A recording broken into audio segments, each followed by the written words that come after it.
Bro പടം കൊള്ളാം, ഒരു ആവറേജ്. പക്ക ഒരു എമോഷണൽ ഡ്രാമയാണോ? ഇമോഷണൽ. ലാസ്റ്റ് ഒക്കെ ആയപ്പോ ഇമോഷണൽ ആണ്. ആ, എന്തുകൊണ്ടാണ് ലവ് പറയാതിരിക്കുക, പെട്ടെന്ന് എല്ലാം സഡൻ ആയിട്ട് പറയുക, ഒന്ന് വെയിറ്റ് ചെയ്യാൻ പാടില്ല. അപ്പൊ പക്ക ഒരു ഫീൽ ഗുഡ് മൂവിയാണ്. ഫീൽ ഗുഡ് ആണ്. ഉണ്ടായിരുന്നു. കൊള്ളാം കൊള്ളാം. പക്ക കോമഡിയാണോ? കോമഡി അല്ല, ഫുൾ എമോഷനാണ്. അതർവേക്ക് എങ്ങനെ ഉണ്ടായിരുന്നു? അതർവേടെ കുഴപ്പമില്ലാത്ത സീനുണ്ട്. പ്രീതി മുകുന്ദ എങ്ങനെ ഉണ്ടായിരുന്നു? പ്രീതി മറ്റേതിനങ്ങോട്ട് ഇത് കൊള്ളായിരുന്നു. കൊള്ളാടാ, കാണാൻ കൊള്ളാം, നല്ലതാണ്. എല്ലാരും വന്ന് കാണും, ഫാമിലിയായിട്ടൊക്കെ വന്ന് കാണാൻ പക്ക പറ്റും. ഇമോഷണൽ ഡ്രാമയാണോ? ഇല്ല, ഇമോഷണൽ ആണ്, കുറച്ചുകൂടെ ഫീലിങ്സ് ഒക്കെ കിട്ടുന്നുണ്ട്. കൊള്ളാം, നല്ലതാണ്. പക്ക ഒരു ഫീൽ ഗുഡ് ആണ്. ഫീൽ ഗുഡ് ആണ്, കൊള്ളാം, മതി. അതർവയുടെ പെർഫോമൻസ് ഒക്കെ എങ്ങനെയുണ്ട്? എല്ലാം കൊള്ളാടാ, നല്ലതാ. പ്രീതി എങ്ങനെയുണ്ട്? പ്രീതി എല്ലാം നല്ല, എല്ലാ അഭിനയം എല്ലാം നല്ലതാ. Songs എല്ലാം കൊള്ളാം. പാഫ ക്യാമിയോ ആണോ? ക്യാമിയോ അല്ല, സ്റ്റാർട്ടിങ് തൊട്ട് ഓക്കെ ആണ് പുള്ളിക്കാരൻ. സൂപ്പർ പക്ക ഫീൽ ഗുഡ് മൂവി. അടിപൊളി സൂപ്പർ. എമോഷൻസ് ഒക്കെ പക്ക നല്ല കരുതുണ്ട്. ക്ലൈമാക്സ് കാണുമ്പോൾ പക്ക ഒരു സാറ്റിസ്ഫൈഡ് ആണോ? സാറ്റിസ്ഫൈഡ് ആണ്. ഫാമിലി ആയിട്ട് കാണാൻ പറ്റിയ സിനിമ.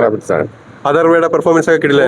നല്ല പക്ക എമോഷണൽ ഡ്രാമയാണോ? நல்ல சூப்பர் மூவி. எமோஷனலி கனெக்ட் நல்லா பண்ணிருக்காங்க.